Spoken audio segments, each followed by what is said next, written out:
Dear brothers and sisters, welcome to দাদার classroom. Class 6 তোমাদের জন্য পরিবেশ এবং বিজ্ঞানের একটি প্রশ্নপত্র নিয়ে চলে এসেছি প্রথম ইউনিট টেস্টের।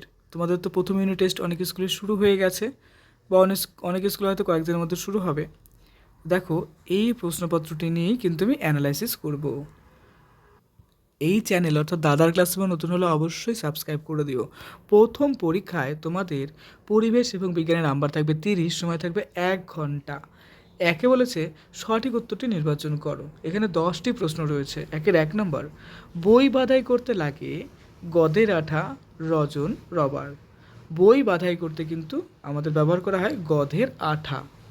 2 নম্বর, কোনটি পর্যায়বৃত্ত ঘটনা নয়? জোয়ার ভাটা, হঠাৎ বন্যা হওয়া, পূর্ণিমা। দেখো, এর মধ্যে পর্যায়বৃত্ত ঘটনা যেটা হবে না সেটা কি হঠাৎ বন্যা হওয়া। এরপর 3 নম্বর, পরাগ মিলনের সাহায্য করে মৌমাছি, বাদর, কাক। পরাগ মিলনে সাহায্য করে কিন্তু মৌমাছি। 4 নম্বর, কোনটি ভৌত পরিবর্তন?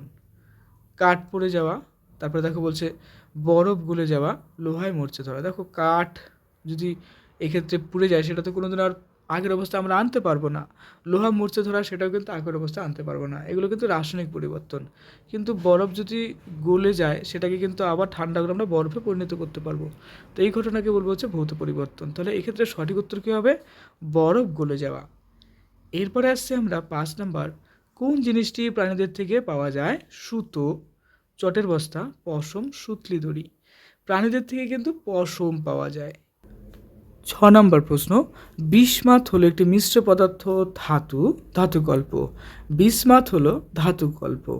7 নম্বর, আমাদের চোখ ভালো থাকে vitamin A, vitamin B, vitamin C এর জন্য। আমাদের চোখ ভালো থাকে ভিটামিন এর জন্য।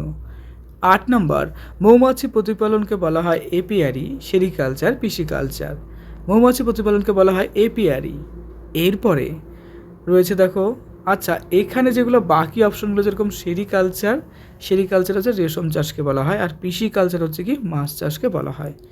বুঝলো তো? তিনটেই ইম্পর্টেন্ট। এরপরে 9 নম্বর, একটি রাসায়নিক কীটনাশক হলো urea, phosphate, ammonium sulphate, carbaryl. রাসায়নিক কীটনাশকের নাম কিন্তু এখানে কার্বারিল হবে। 10 নম্বর, এটি ধাতুর নাম হলো সোনা, কার্বন, অক্সিজেন, নাইট্রোজেন। এর মধ্যে সোনা কিন্তু ধাতু। সংক্ষিপ্ত উত্তর দাও। 10টি প্রশ্ন, 10 নম্বর। 2-এর 1 নম্বর, কুইনাইন কিসে পাওয়া যায়? উত্তর হবে দেখো, সিংকোনা গাছের ছালে কুইনাইন পাওয়া যায়। আর এই কুইনাইন কিন্তু ম্যালেরিয়ার ওষুধ হিসাবে ব্যবহার করা হয়, যে ম্যালেরিয়া জ্বর যেটা বলে সেটা। 2 নম্বর, সিল্ক কোথা থেকে পাওয়া যায়? সিল্ক কিন্তু রেশম মদ থেকে পাওয়া যায়। 3 নম্বর, সবচেয়ে হালকা ধাতুর নাম কি? সবচেয়ে হালকা ধাতুর নাম হলো লিথিয়াম। 4 নম্বর, পানীয় জল জীবাণুমুক্ত করতে কোন ট্যাবলেট ব্যবহার করা হয়? এর নাম হবে, পানীয় জল জীবাণুমুক্ত করতে হ্যালোজেন ট্যাবলেট ব্যবহার করা হয়। 5 নম্বর, আচার তৈরিতে ড্যাশ ব্যবহার করা হয়? উত্তর হবে ভিনিগার। 6 নম্বর, আমাদের শ্বাসকার্যে কোন গ্যাস ব্যবহার করা হয় বা কোন গ্যাস ব্যবহৃত হয়? উত্তর হবে দেখো, অক্সিজেন গ্যাস ব্যবহৃত হয়। 7 নম্বর, জল হলো একটি ড্যাশ পদার্থ? দেখো, জল হলো একটি যৌগিক পদার্থ। 8 নম্বর, দ্রবণ তৈরির সময় যে পদার্থটি গুলে যায় তার নাম কি? দ্রবণ তৈরির সময় যে পদার্থটি গুলে যায় তা হলো দ্রাবক। 9 নম্বর, জল কোন কোন মৌলিক পদার্থের মিশ্রণ? জল অক্সিজেন এবং হাইড্রোজেনের মিশ্রণ। 10 নম্বর, মোমবাতির গলন হলো ড্যাশ পরিবর্তন? মোমবাতির গলন হলো ভৌত পরিবর্তন।